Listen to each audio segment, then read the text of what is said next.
Recovery Rocks, Fernando Alcoholic. Today's study, I'm going to be reading from page 24 from our AA Big Book.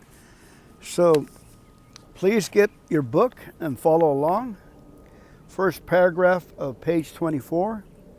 The fact is that most alcoholics, for a reason yet obscure, have lost their power of choice in drink. Our so-called willpower becomes practically non-existent. We are unable at certain times to bring into our consciousness with sufficient force the memory of the suffering and humiliation of even a week or a month ago. We are without defense against the first drink.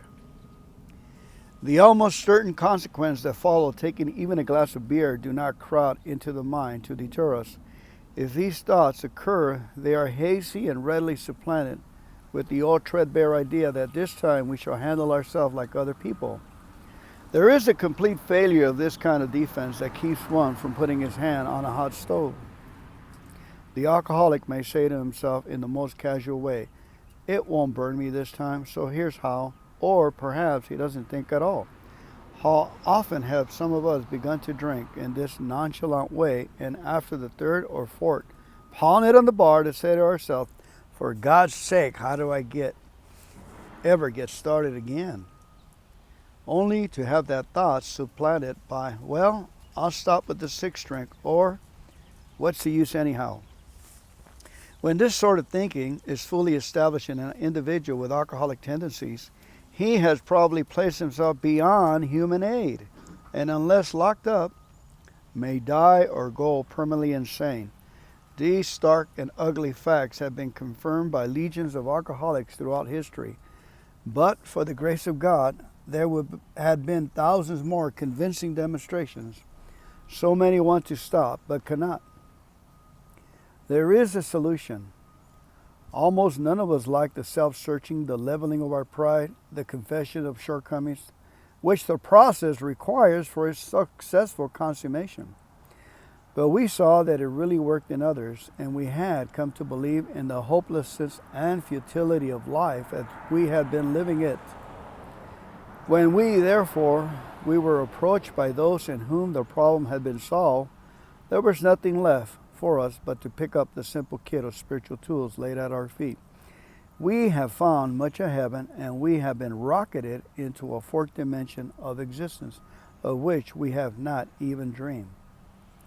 The great fact is just this, and nothing less, that we have had deep and effective spiritual experiences which have revolutionized our whole attitude toward life, toward our fellows, and towards God's universe. The central fact of our lives today is the absolute certainty that our Creator has entered into our hearts and lives in a way which is indeed miraculous. He has commenced to accomplish those things for us which we could never do for ourselves. If you are seriously alcoholic as we were, we believe there is no middle of the road solution. We were in a position where life was becoming impossible, and if we had passed into the region from which there is no return through human aid, we had but two alternatives. One was to go on to the bitter end, blotting out the consciousness of our intolerable situation as best we could, and the other to accept spiritual help. This we did because we honestly wanted to and were willing to make the effort. Okay, now we go to page 26, please. Selfishness and self-centeredness, that we think is the root of our troubles. Driven by 100 forms of fear, self-delusion, self-seeking, and self-pity, we step on the toes of our fellows and they retaliate. Sometimes they hurt us seemingly without provocation, but we invariably find that at some time in the past we have made decisions based on self which later place us in a position to be hurt. So our troubles, we think, are basically of our own making.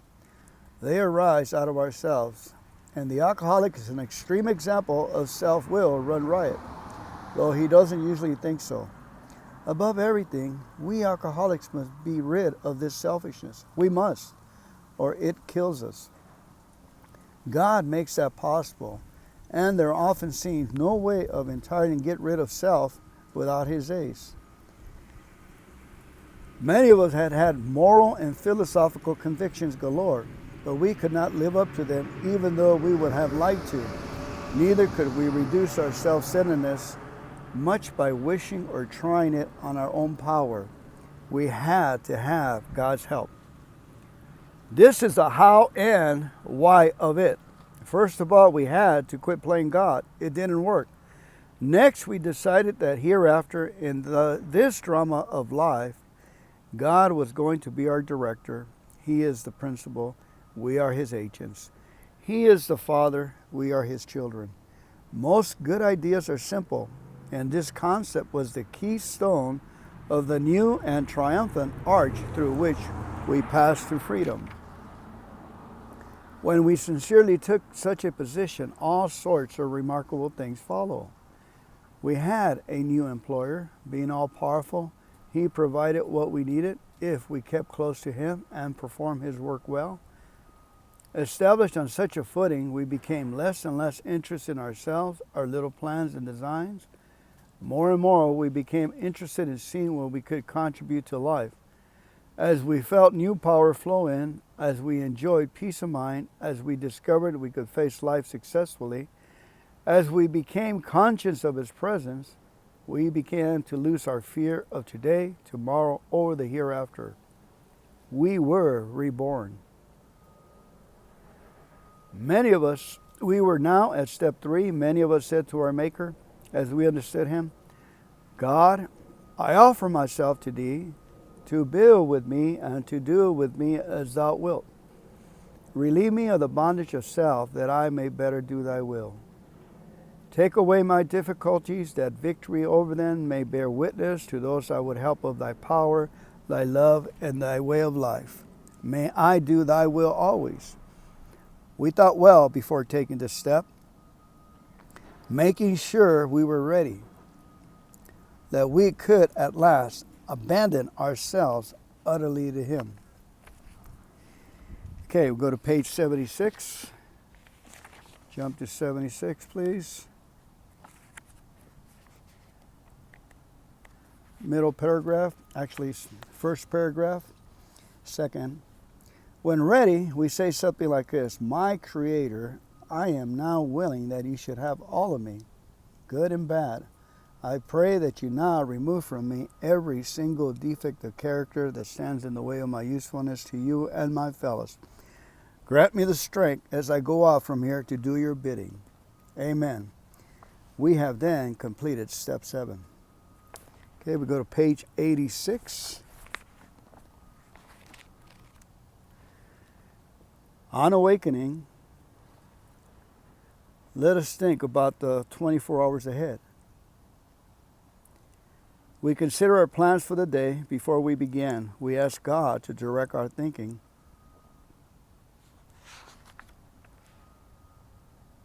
I got mixed up here.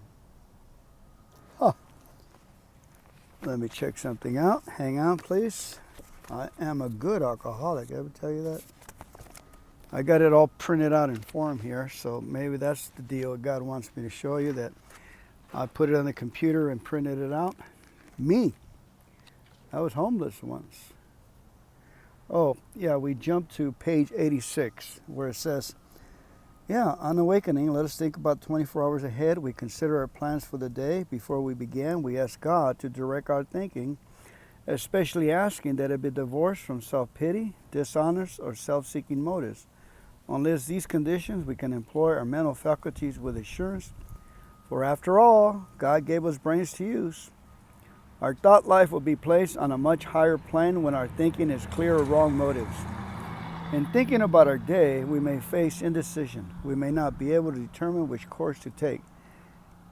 Here we ask God for inspiration, an intuitive thought, or a decision.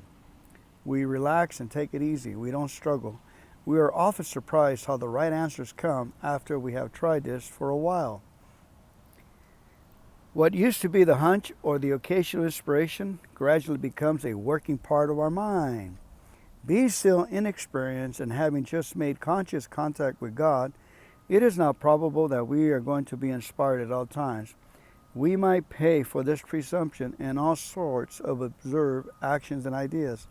Nevertheless, we find that our thinking will, as time passes, be more and more on the plane of inspiration. We come to rely upon it. We usually conclude the period of meditation with a prayer, that we be shown all through the day what our next step is to be, that we be given whatever we need to take care of such problems. We ask especially for freedom from self-will and are careful to make no requests for ourselves only. We may ask for ourselves, however, if others will be helped. We are careful never to pray for our own selfish ends. Many of us have wasted a lot of time doing that, and it doesn't work. You can easily see why. If circumstances warrant, we ask our wives or friends to join us in morning meditation. If we belong to a religious denomination which requires a definite morning devotion, we attend to that also. If not, members of a religious body, we sometimes select and memorize a few set prayers which emphasize the principles we have been discussing. There are many helpful books also.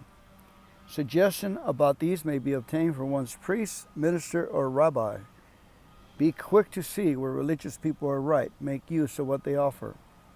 As we go through the day, we pause when agitated and ask for the right thought or decision or action. We constantly remind ourselves we are no longer running the show.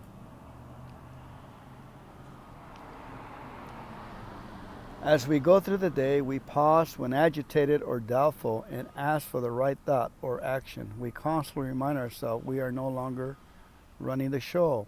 Humbly saying to ourselves many times each day, "Thy will be done." We are then in much less danger of excitement, fear, anger, worry, self-pity, or foolish decision. We become much more efficient. We do not tire so easily, for we are not burning up energy foolishly as we did when we were trying to arrange life to suit ourselves. It helped me a great deal to become convinced that alcoholism was a disease. This is page 416, please. It helped me a great deal to become convinced that alcoholism was a disease, not a moral issue, that I had been drinking as a result of a compulsion, even though I had not been aware of the compulsion at that time, and that sobriety was not a matter of willpower. The people of AA had something that looked much better than what I had, but I was afraid to let go of what I had in order to try something new. There was a certain sense of security in the familiar. At last, acceptance proved to the key to my drinking problem. After I'd been around AA for 7 months, tapering off of alcohol and pills, now finding the program working very well, I was finally able to say, "Okay, God, it is true that I, of all people, as strange as it may seem, and even though I didn't give my permission, really am an alcoholic of sorts. And it's all right with me. Now, what am I going to do about it?" When I stopped living in the problem and began living in the answer, the problem went away. From that moment on, I had not had a single compulsion to drink. And acceptance is the answer to all my problems today. When I am disturbed, it is because I find some person, place, thing, or situation, some fact of my life unacceptable to me, and I can find no serenity until I accept that person, place, thing, or situation as being exactly the way it is supposed to be at that moment. Nothing, absolutely nothing, happens in God's world by mistake. Until I could accept my alcoholism, I could not stay sober. Unless I accept life completely on life's terms, I cannot be happy. I need to concentrate not so much on what needs to be changed in the world as on what needs to be changed in me and my attitudes.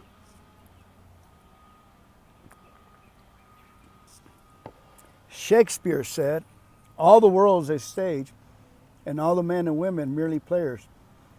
He forgot to mention that I was the chief critic. I was always able to see the flaw in every person, every situation, and I was always glad to point it out. because I knew you wanted perfection, just as I did. AA and acceptance has taught me there is a bit of good in the worst of us and a bit of bad in the best of us. And we are all children of God, and we each have the right to be here.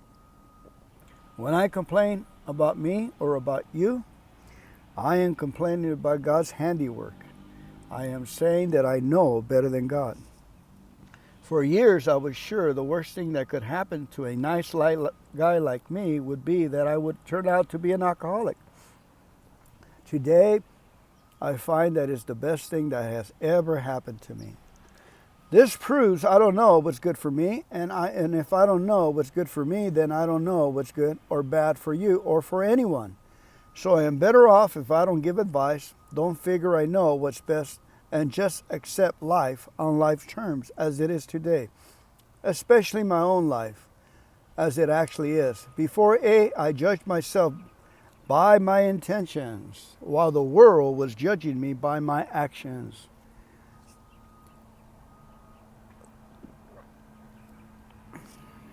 Acceptance has been the answer to my marital problems. It is as though AA has given me a new pair of glasses. Max and I have been married now for 35 years. Prior to our marriage, when she was a shy, scrawny adolescent, I was able to see things in her that others couldn't necessarily see. Things like beauty, charm, gaiety, a gift for being easy to talk to, a sense of humor, and many other fine qualities. It was as if I had, rather than a Midas touch which turned everything to gold, a magnifying mind that magnified whatever it focused on. Over the years, as I thought about Max, her good qualities grew and grew. And we married, and all these qualities became more and more apparent to me, and we were happier and happier. But then, as I drank more and more, the alcohol seemed to affect my vision. Instead of continuing to see what was good about my wife, I began to see her defects. And the more I focused my mind on her defects, the more they grew and multiplied. Every defect I pointed out to her became greater and greater. Each time I told her she was a nothing, she receded a little more into nowhere. The more I drank, the more she wilted. Then one day I was told that I had the lenses in my glasses backwards. The courage to change in the Serenity Prayer meant not that I should change my marriage, but rather that I should change myself and learn to accept my spouse as she was. AA has given me a new pair of glasses. I can again focus on my wife's good qualities and watch them grow and grow and grow. I can do the same thing in an AA meeting. The more I focus my mind on its defects, late starts, long drunkalogs, cigarette smoke, the worse the meeting becomes. But when I try to see what I can add to the meeting rather than what I can get out of it, and when I focus my mind on what's good about it rather than what's wrong with it, the meeting keeps getting better and better. When I focus on what's good today, I have a good day. And when I focus on what's bad, I have a bad day. If I focus on a problem, the problem increases. If I focus on the answer increases. Go to page 420. Perhaps the best thing of all for me is to remember, 420 please, is to remember that my serenity is inversely proportional to my expectations. The higher my expectations of Max and other people are, the lower is my serenity. I can watch my serenity level rise when I discard my expectations, but then my rights try to move in, and they too can force my serenity level down. I have to discard my rights as well as my expectations by asking myself, how important is it really? How important is it compared to my serenity, my emotional sobriety? And when I place more value on my serenity and sobriety than on anything else, I can maintain them at a higher level, at least for the time being. Acceptance is the key to my relationship with God today. I never just sit and do nothing while waiting for Him to tell me what to do. Rather, I do whatever is in front of me to be done, and I leave the results up to Him. However it turns out, that's God's will for me. I must keep my magic magnifying mind on my acceptance and off my expectations, for my serenity is directly proportional to my level of acceptance. When I remember this, I can see I never had it so good. Thank God for AA. Page 552, please.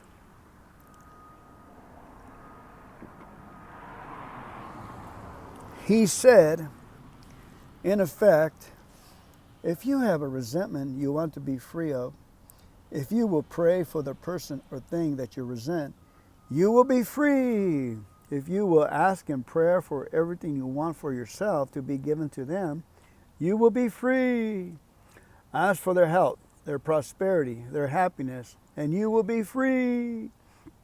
Even when you really don't want it for them and your prayers are only words and you don't mean it. Go ahead and do it anyway. Do it every day for 2 weeks and you will find you have come to mean it and want it for them.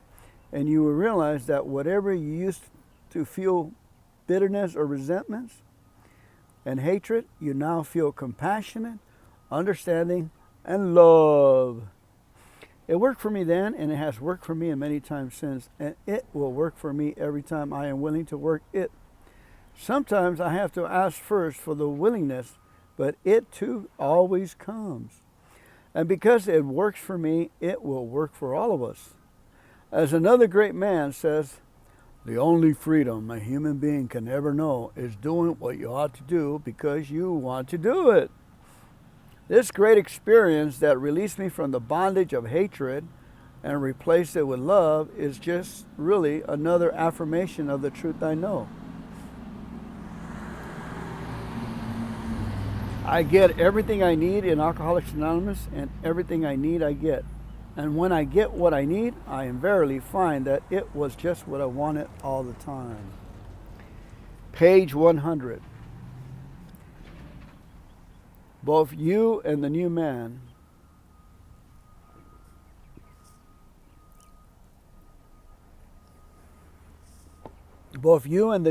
must walk day by day in the path of spiritual progress. If you persist, remarkable things will happen. When we look back, we realize that the things which came to us when we put ourselves in God's hands were better than anything we could have planned. Follow the dictates of a higher power and you will presently live in a new and a wonderful world, no matter what your present circumstance. Turn to page 83, bottom. If we are painstaking about this phase of our development, we will be amazed before we're halfway through. We are going to know a new freedom and a new happiness. We will not regret the past nor wish to shut the door on it. We will comprehend the word serenity, and we will know peace no matter how far down the scale we have gone. We will see how our experience can benefit others. That feeling of uselessness and self-pity will disappear. We will lose interest in selfish things and gain interest in our fellows. Self-seeking will slip away. Our whole attitude and outlook upon life will change. Fear of people and of economic insecurity will leave us. We will intuitively know how to handle situations we used to baffle us. We will suddenly realize that God is doing for us what we could not do for ourselves. Are these extravagant promises? We think not. They are being fulfilled among us, sometimes quickly, sometimes slowly. They will always materialize if we work for them. Okay, page 85. It is easy to let up on the spiritual program of action and rest on our laurels. We are healed for trouble if we do. We are headed for trouble. For alcohol, it is a subtle foe. We are not cured of alcoholism. What we really have is a daily reprieve contingent on the maintenance of our spiritual condition. Every day is a day when we must carry the vision of God's will into all our activities. How can I best serve Thee? Thy will, not mine, be done. These are thoughts which must go with us constantly. We can exercise our willpower along this line all we wish. It is the proper use of the will. Much has already been said about receiving strength and inspiration and direction from Him who has all knowledge and power. If we have carefully followed directions, we have begun to sense the flow of His Spirit into us. To some extent, we have become God conscious. We have begun to develop this vital sixth sense, but we must go further, and that means more action. Turn to page 43, please. Bottom paragraph. Once more, the alcoholic at certain times has no effective mental defense against the first drink, except in a few rare cases.